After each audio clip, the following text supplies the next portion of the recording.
I hit this issue today, and here is the quick fix that solved it. If you're looking to activate a new device on the Bell network, follow these straightforward steps. Step 1. Gather your information.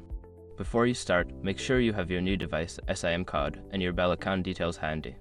This includes your account number and any necessary identification. Step 2. Insert the SIM card.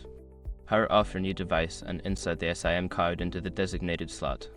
Ensure it is seated properly to avoid connectivity issues. Step 3. Power on the device. Turn on your device by pressing the power button. Wait for it to boot up completely. You should see a welcome screen prompting you to set up your device.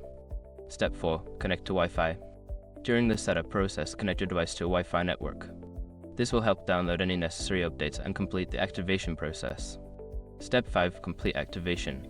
Open the Bell Activation website or app, log in with your account details, and follow the prompts to activate your device.